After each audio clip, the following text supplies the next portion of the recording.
आज के ई व्याख्यान में हम तृतीय वर्ष समाजशास्त्र, जो हमारे समाजशास्त्र का मोहनलाल सुखाड़े विश्वविद्यालय का पाठ्यक्रम है, उसमें ग्रामीण तथा नगरीय समाजशास्त्र का जो प्रश्न पत्र है उसमें हम बात करेंगे ग्रामीण समुदाय के बारे में। ग्रामीण समुदाय का जो है अर्थ, उसकी विशेषताएं और समुदाय किसको कहते हैं, हम इस पर हम संक्षेप बात करेंगे। समुदाय जो है, समुदाय का तात्पर्य है कि किसी बस्ती, एक गांव, नगर, क्षेत्र, राष्ट्र आदि के लिए हम समुदाय शब्द का प्रयोग करते हैं। समुदाय मनुष्यों का एक ऐसा समूह है जो भौगोलिक क्षेत्र में, एक निश्चित भौगोलिक क्षेत्र की टेरिटरी में निवास करता है, जिसमें एक भावना पाई जाती है, हम की भावना, तथा जिसका एक सामान्य जीवन होता है। मानव की अधिकांश आवश्यकताएं समुदाय में ही पूरी होती है। एक समुदाय में निवास करने वाले लोगों में एकता और सामूहिकता की भावना होती है, और एकता और सामूहिकता की ये भावना है वो घनिष्ठता के रूप में उनमें बंधन होता है। समुदाय की परिभाषा के अंतर्गत जो है मैकाइवर ने लिखा है, मैकाइवर और पेज ने समुदाय की जो परिभाषा बताई है, उन्होंने कहा है कि किसी एक छोटे या बड़े समूह के सदस्य जब आपस में एक दूसरे के इस प्रकार रहते हैं कि किसी विशेष प्रकार की हित की भागीदारी होती है, सामान्य जीवन होता है और आधारभूत स्थितियां जो है उन सामान्य उनमें भाग लेते हैं, और उसमें एक समुदाय की रचना होती है। समुदाय का तात्पर्य कई आधारों पर होता है। समुदाय का आधार स्थानीय क्षेत्र हो सकता है, सामुदायिक भावना हो सकती है।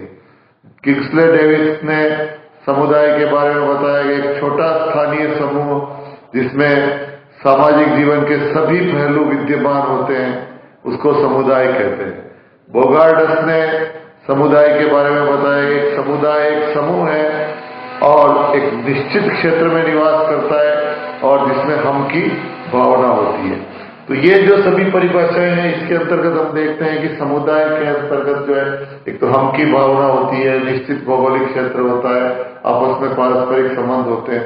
इस आधार पर हम समुदाय की जो विशेषताएं हैं उसकी अगर विवेचना करते हैं तो समुदाय के अंतर्गत एक निश्चित भूभाग, एक जियोग्राफिकल टेरिटरी, एक पर्टिकुलर एक जो है भौगोलिक क्षेत्र होता है, उसमें समुदाय के रहने वाले लोग जो है वो समुदाय बनाते हैं।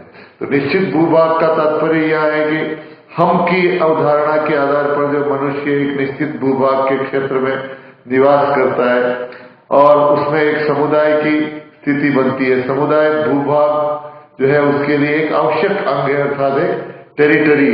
उसके अंतर्गत वो गांव हो सकता है, वो एक शहर हो सकता है, वो एक कोई पर्टिकुलर जो है किसी प्रकार का हैमलेट हो सकता है।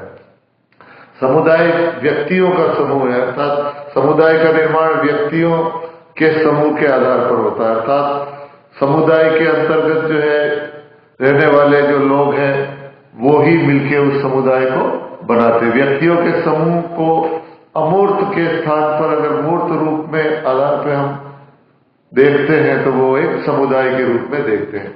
एक समुदाय का सामान्य जीवन पाया जाता है, अर्थात समुदाय में रहने वाले व्यक्तियों का एक सामान्य हित होता है तथा उसी हित की पूर्ति के लिए वो सामान्य जीवन व्यतीत करते हैं।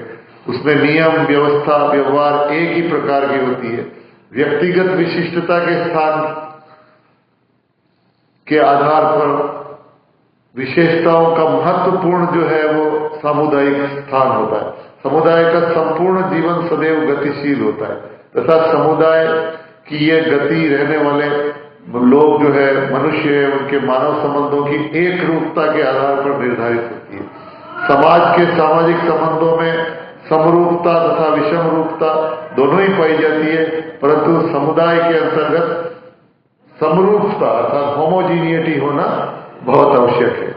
इसी प्रकार समुदाय का एक उद्देश्य होता है, अर्थात जो भी समुदाय में निवास कर रहा है उसमें रहने वाले लोगों का एक उद्देश्य होता है, परंतु समुदाय के लोग, उनके उद्देश्य सामान्य होने चाहिए, समानताएं होती है। जैसा कि ग्रीन ने बताया कि समुदाय के अंतर्गत भौगोलिक समूह होता है परंतु उनमें कई सारी समानताएं होती है। किसी एक निश्चित समुदाय में अनेक प्रकार की समानताएं होती है, इसमें नियमों की समानताएं, प्रथाएं, रीतियां, नीतियां, जनरीतियां आदि समुदाय के अंतर्गत एक सबसे महत्वपूर्ण होता है सामुदायिक भावना का होना, और समुदाय के अंतर रहने वाले उनके अंतर्गत समुदाय के प्रति वी फीलिंग जब होती है तभी वो समुदाय का अंग बन पाते हैं।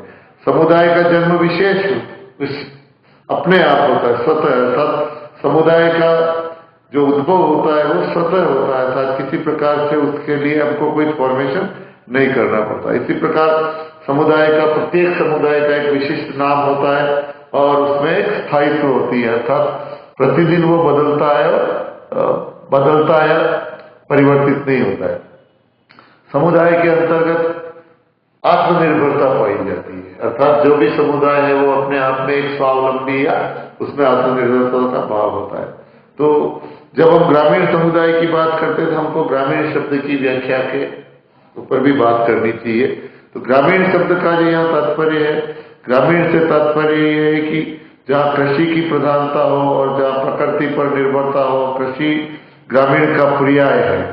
ग्रामीण की जो व्याख्या है नगरीय शब्द के विपरीत है, अर्थात जो नगर में जो विशेषताएं हैं, नगर में जो प्रणालियां हैं, नगर में जो तौर तरीके हैं, नगर की जो विशेषताएं हमको दिखाई देती है, ग्रामीण क्षेत्र उसके विपरीत जो है विशेषताएं, उनको हम ग्रामीण के रूप में मान सकते हैं। इसी प्रकार ग्रामीण जो समाजशास्त्र है उसमें हम देखते हैं कि जनसंख्या बढ़ने पर गांव नगर के रूप में परिवर्तित हो जाता है और उसमें एक औपचारिक संबंध हो जाते हैं, परंतु ग्रामीण क्षेत्र के अंतर्गत कृषि ग्रामीण क्षेत्रों का एक प्रमुख व्यवसाय है और कृषि व्यवसाय होने के साथ साथ कृषि से जुड़े हुए जो अन्य है, पशुपालन है, मछली पालन है, कृषि मजदूरी है या अन्य प्रकार की कृषि से जुड़े हुए जो क्षेत्र है, उसके ऊपर जो निर्भर लोग है वो ग्रामीण जनसंख्या कहलाती है।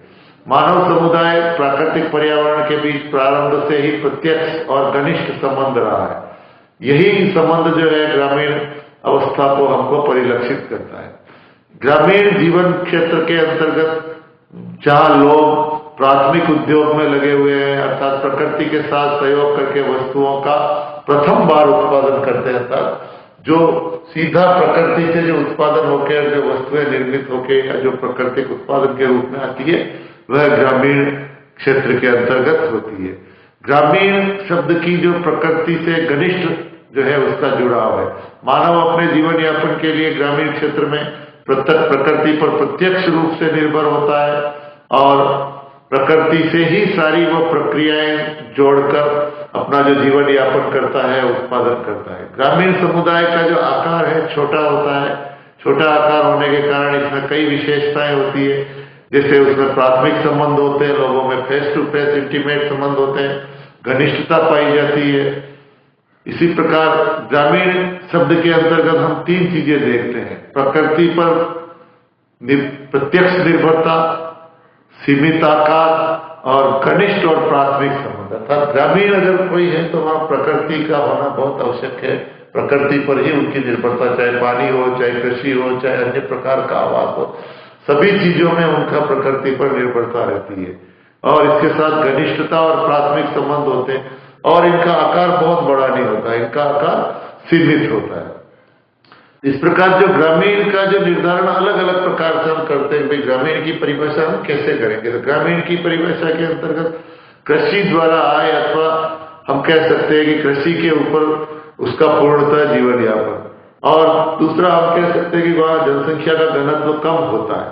तो ये ग्रामीण की जो कुछ प्राथमिक जो विशेषताएं हम इस प्रकार से देख सकते हैं। तो इससे हम ग्रामीण समुदाय की जो विशेषताओं के बारे में बात करते हैं तो उसमें हम पाते हैं कि ग्रामीण जो है वो प्रकृति पर प्रत्यक्ष रूप से निर्भर है, सीमित आकार है, घनिष्ठ तथा प्राथमिक संबंधों की वह प्रधानता है, कृषि तथा कृषि से जुड़े हुए अन्य क्षेत्रों से उनका जीवन यापन होता है और जनसंख्या का घनत्व वहां कम पाया जाता है। जो शहरी क्षेत्र या अन्य जो विकसित क्षेत्रों की तुलना में ग्रामीण क्षेत्र में जनसंख्या का, इस प्रकार हम ग्रामीण समुदाय की जो विशेषताओं की बात करते हैं तो हम ये पाते हैं कि ग्रामीण समुदाय ग्रामीण पर्यावरण के अंदर स्थित व्यक्तियों का कोई छोटा अथवा बड़ा भूभाग होता है जो प्रकृति पर प्रमुखतः प्रत्यक्ष रूप से निर्भर होता है, प्रकृति के साथ सहायता से आजीविका उत्पादित करता है, प्राकृतिक संबंधों के आधार पर अपनी आवश्यकताओं को पूरी करता है और उनमें एक जो बिल्कुल सजातीयता, सामुदायिक जो है भावना का उसमें प्रचलन पाया जाता है। ग्रामीण समुदाय की जो विशेषताओं के अंतर्गत हम देखते हैं कि ग्रामीण समुदाय परस्पर संबंधित तथा असंबंधित व्यक्तियों का वह समूह होता है जो आपस में एक परिवार से अधिक विस्तृत एक बहुत बड़ा घर बनाकर रहते हैं, परस्पर निकट निकट उनके आवास होते हैं तथा उनमें एक पारस्परिक संबंध की स्थिति होती है। ग्रामीण समुदाय के अंतर्गत संस्थाओं में व्यक्तियों का परस्पर समावेश होता है तथा एक छोटे से केंद्र के रूप में चारों ओर संगठित होते हैं तथा सामान्यतः प्राथमिक हितों के लिए आपस में ये जुड़े हुए होते हैं। इसी प्रकार बृहत क्षेत्रों के अंतर्गत एक समूह के लगभग सभी महत्वपूर्ण जो है हितों की संतुष्टि इस समुदाय के अंतर्गत हो जाती है और ग्रामीण समुदाय में भाग लेने के लिए जो है उनकी ग्रामीण जो भी उस समुदाय के प्रति उनकी प्रतिबद्धता होती है। तो इस प्रकार हम ये देखते हैं कि ग्रामीण समुदाय का तात्पर्य एक निश्चित भूभाग में रहने वाले किसी भी ऐसे छोटे या बड़े समूह को जिसमें जनसंख्या की समरूपता होती है, सामाजिक एवं सांस्कृतिक समानता, प्रकृति से संबद्धता होती है, सरलता एवं सामुदायिक भावना की प्रधानता होती है। इस प्रकार आज हमने ग्रामीण समुदाय जो ग्रामीण समाज शास्त्र के अंतर्गत हमने बात की थी। धन्यवाद।